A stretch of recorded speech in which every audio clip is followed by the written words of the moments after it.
Tai sveiki atvykę į sekančią anglų kalbos kursą Edukus pamokas, su jumis mokytojas Edgaras.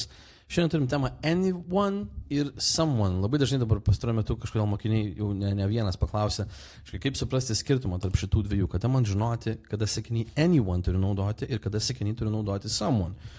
Ir iš šitų žodžių to pačiu dar išeina ir kiti, pavyzdžiui, jeigu turim anyone ar ne, anyone, tai gali būti ir anybody, ar ne, jeigu turim someone, tai gali būti ir somebody. Somebody, tada mes turim everyone, everybody, ir tada turime no one, ar ne, no one ir nobody. Tai va šiandieną šito žodžius ir prasibėgsim, kad suprasti, kad nesumaišyti, nes šiaip truputį kitaip mes naudojam juos anglų kalboje negu lietuvių kalboje, nors pačius žodžius ir turim.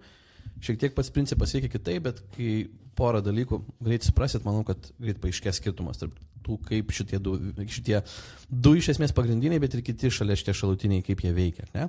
Beje, jeigu dar nesat parsisiunti nemokamos frazių, audio ir PDF knygelės, jie rasite aprašyme komentare, mano dovana jums tiesiog, jeigu žiūrit, verta parsisiųsti knygelę, mokintis kažkur tai ir už YouTube ribų, ar ne? Tai turėkite šitą knygelę iš manęs, būtinai paspauskit ir parsisiųskit. Ir tada einam iš karto prie reikalo, ar ne? Tai anyone, anybody, someone, somebody.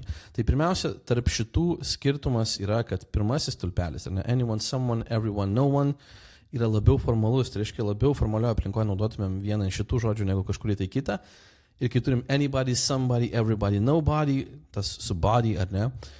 Kas reiškia kūnas, tai čia tokių labiau neformalus variantas, bet vėlgi tokio nėra, kad labai vienas formalus, o kitas labai neformalus. Viskas sakyti. Tiesiog, kad labiau šnekamoje kalboje kartais naudojama yra anybody, somebody, everybody, nobody, bet dabar modernioje anglų kalboje, jau net ir šnekamoje kalboje labiau naudojama yra anyone, someone, everyone ir no one. Tai yra šitas su one žodžiu, kas reiškia one. Tai tiesiog toks mini pradžiai pastebėjimas. Tai dabar skirtumas, ar ne?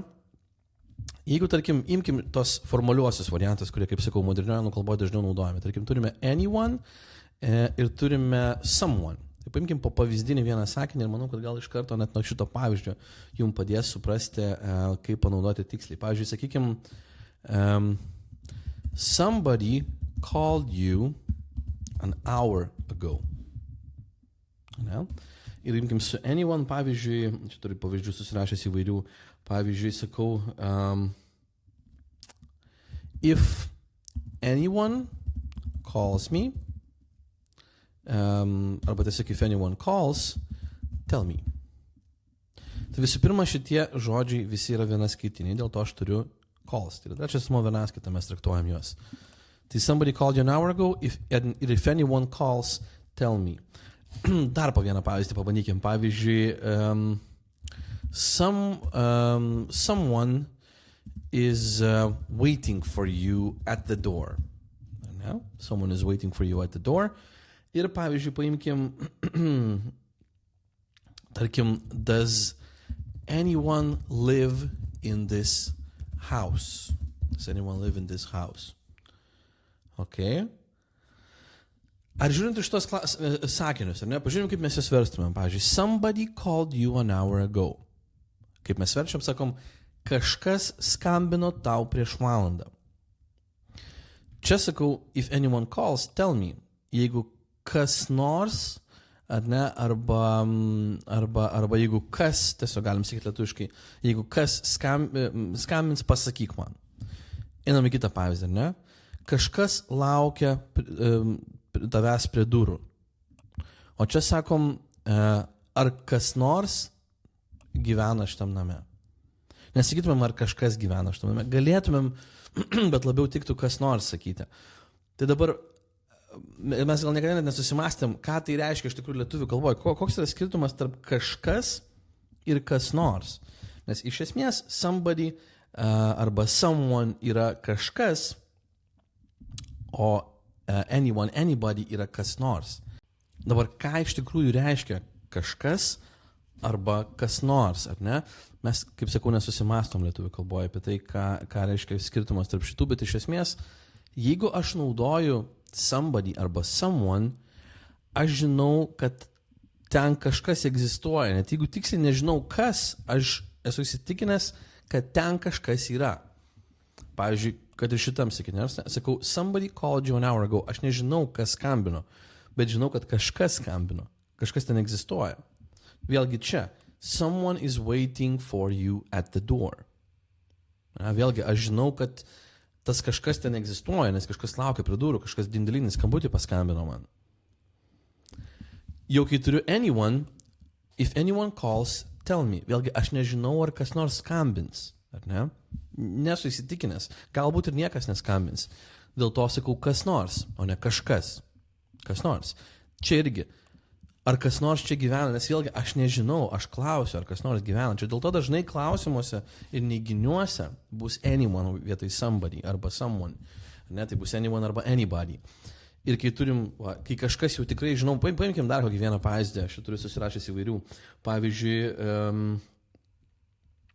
I don't know anybody there. Pavyzdžiui, aš ten nieko nepažįstu. Nesakysiu someone, vėlgi nes neiginys, nes aš ten nieko nepažįstu, nežinau nieko, kas ten egzistuotų. Niekas man ten nepažįstama yra. Ar ne? Čia aišku toks slidus momentas, galim sakyti, ten egzistuoja vis tiek žmonių, jeigu apie grupę žmonių kalbam, bet vis tiek man ten niekas neegzistuoja, nes aš ten nieko nepažįstu, tai yra neiginys. I don't know anybody there. Pavyzdžiui, galiu sakyti, tarkim, someone is calling. Tarkim, bendrauju su jumis, ar ne, ir pradeda kažkas skambinti man telefoną. Sakau, someone is calling me. Kažkas man skambina, ne? Someone is calling me. Pavyzdžiui, I didn't see anybody there. Aš ten nieko nemačiau. Ne vieno žmogaus ten nepastebėjau, ar ne? Čia vėlgi turiu anyone, anybody, nes niekas, ten niekas neegzistavo. Tai toks, kaip sakau, kartais bus, kad šita taisyklė tokia bus, kur, kaip sakau, su geru advokatu galima bus į vieną arba į kitą pusę pritempti, bet didžiąją dalimi, kai kažkas iš tikrųjų egzistuoja, someone arba somebody, kai yra klaustukas ar kažkas tai egzistuoja, arba klausiam, arba neigiam anyone arba anybody. Ir tada mes turim everyone, everybody, no one, nobody, kas trupučiuką yra paprasčiau. Everyone, everybody, vėlgi tarpusavį kaitaliojame, ar ne, yra, bet tai yra tiesiog yra visi. Tai pavyzdžiui, visi yra pasiruošę, everyone is ready. Nesvarbu, kad everyone yra daugiskaita, tai yra vienas skaitinis žodis. Dėl to sakau, everyone is, like she is, like he is, like it is, everyone is. Everyone is ready. Everybody is ready. Niekas nepasiruošęs kol kas dar. No one is ready yet. Ar ne? Niekas nėra pasiruošęs dar kol kas yet. Ar ne? No one is ready yet. Tai su everyone, everybody, no one, nobody yra paprasčiau. Tai yra visi, everyone, everybody, arba niekas. No one, nobody.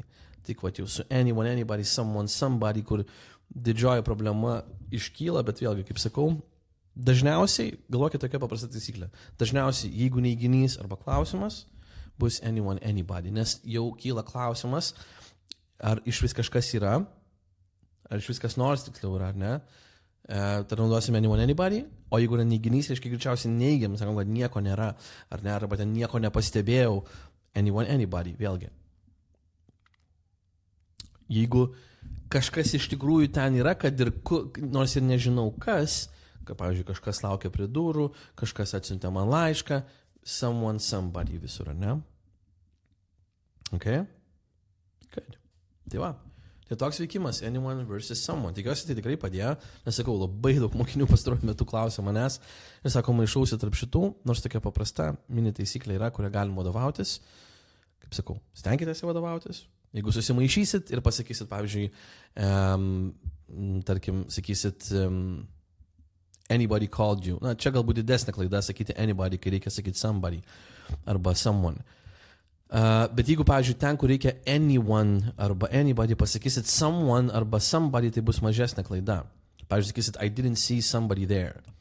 Yra netgi, žmonės patys, tarkim, kurių gimtoji anglų kalba netaisyklingai kalba ir gali čia panaudoti somebody. Bet jo, tai būtų klaida, tai nebūtų taisyklinga anglų kalba. Aišku, ne pasaulio pabaiga, čia ne ta taisyklė, kur visiškai jūs nesupras, ką turėtų omeny, jeigu klaidą padarysit, bet norim taisyklingai kalbėti, norim gražiai kalbėti, tai taip ir dėliojam. Ne? Tai tokia mūsų taisyklė šiam kartui. Tai kaip sakiau, jeigu dar neturit parsisiuntę PDF audio knygelės, parsisiųskit, drąsiai naudokit.